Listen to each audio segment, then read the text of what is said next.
Hello my dear friends, मैं पीयूष शर्मा। दोस्तों, last video में हमने first pass the post system के बारे में जाना था, जिसका उपयोग संसद की लोकसभा के चुनाव में और राज्यों की विधानसभा के चुनाव में उपयोग होता है। लेकिन दोस्तों, जो हमारा राज्यसभा सदन है उसमें एक अलग चुनाव प्रणाली का उपयोग किया जाता है, जिसे प्रोपोर्शनल रिप्रेजेंटेशन कहते हैं। हिंदी में कहेंगे आनुपातिक प्रतिनिधित्व। दोस्तों, इसमें क्या किया जाता है, राज्यों को उनकी जनसंख्या के अनुरूप जो जनसंख्या के अनुपात होता है उसके अनुपात में ही प्रतिनिधित्व राज्यसभा में दिया जाता है। मैक्सिमम सीटें जो राज्यसभा में हो सकती हैं दोस्तों, वो 250 हो सकती है, ये आपको पता है। वर्तमान में 245 सीटें विद्यमान है, जिसमें से 12 सीटों का जो चुनाव है वो उसमें मनोनयन द्वारा किया जाता है, जो राष्ट्रपति महोदय करते हैं। तो बची 233 सीटें, मतलब 233 सीटों का जो चुनाव किया जाता है वो राज्यों को इस प्रकार से बांटी गई हैं कि उनकी जनसंख्या के अनुपात में वो समानुपाती रहे। ठीक है। अब दोस्तों, अब यहाँ एक सवाल ये खड़ा होता है कि राज्यों की जनसंख्या तो घटती बढ़ती रहेगी, तो किसी राज्य की जनसंख्या कभी ज़्यादा हो जाएगी, कभी कम हो जाएगी। तो ये पैमाना क्या डिसाइड किया जाए, किस बेसिस पे सीटों का जो चुनाव है, जो चयन है वो किया गया है।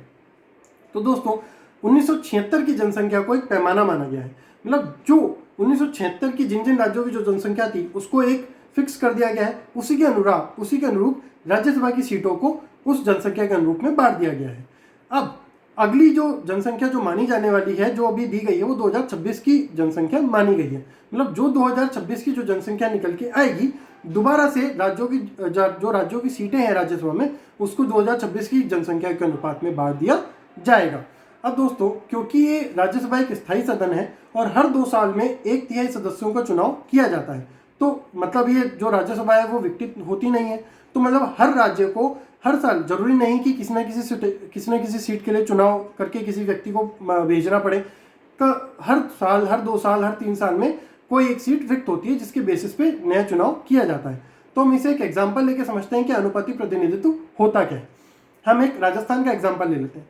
मान लीजिए कि यहाँ पर 100 विधायक वाली विधानसभा है। ठीक है, लेट्स टेक ए एग्जाम्पल। ठीक है, और 3 सीटें राज्यसभा की अभी रिक्त हुई हैं, जो राजस्थान की विधानसभा से भर के जानी है। ठीक है, सीटें कितनी है? 3। राजस्थान की विधानसभा में विधायक कितने हैं? 100 आंकड़ा मैं इसलिए ले रहा हूं ताकि गणना में आपको आसानी से समझ पाएंगे और गणना करने में भी आसानी होगी। अब दोस्तों, इसका फॉर्मूला क्या रहेगा, मतलब किस तरीके से चुनाव किया जाएगा। तो एक चीज और मैं बता दूं दोस्तों, यहाँ पे भी सिंगल ट्रांसफरेबल वोट, एकल हस्तांतरणीय मत की प्रक्रिया का ही उपयोग किया जाता है। मतलब जो हमने राष्ट्रपति महोदय के चुनाव की प्रक्रिया में समझा था, जो वरीयता के क्रम में, उसी प्रक्रिया का उपयोग इस चुनाव में किया जाता है। तो सबसे पहले दोस्तों क्या किया जाएगा कि टोटल विधायक हैं 100, सीटें हैं 3, तो 3 + 1, 3 में 1 जोड़ा जाएगा तो हो जाएंगी 4। 100 डिवाइडेड बाय 100 में 4 का भाग दिया जाएगा, निकल के आएगी वैल्यू 25। 25 में जब हम 1 जोड़ेंगे तो निकल के आएगी 26। तो एक जो निश्चित अनुपात हमने राष्ट्रपति महोदय के केस में निकाला था, चुनाव में निकाला था, तो उसमें 50% निकल के आया था। यहाँ पे निकल के आया 26। मतलब किसी भी सदस्य को अगर उसे राज्यसभा में चुनाव विजेता बन के जाना है तो उसे कम से कम 26 मतों का समर्थन चाहिए ही चाहिए होगा। मतलब 26 विधायकों का समर्थन उसे चाहिए होगा। ये एक मिनिमम थ्रेशोल्ड कह लीजिए, मिनिमम क्राइटेरिया कह लीजिए कि कम से कम 26 विधायकों का जो समर्थन है वो एक उम्मीदवार को चाहिए, तभी वो जाके राज्यसभा में चुनाव में राज्यसभा की सीट के ऊपर बैठ पाएगा। तो इस तरह से प्रत्येक राज्य से चुनाव किया जाता है।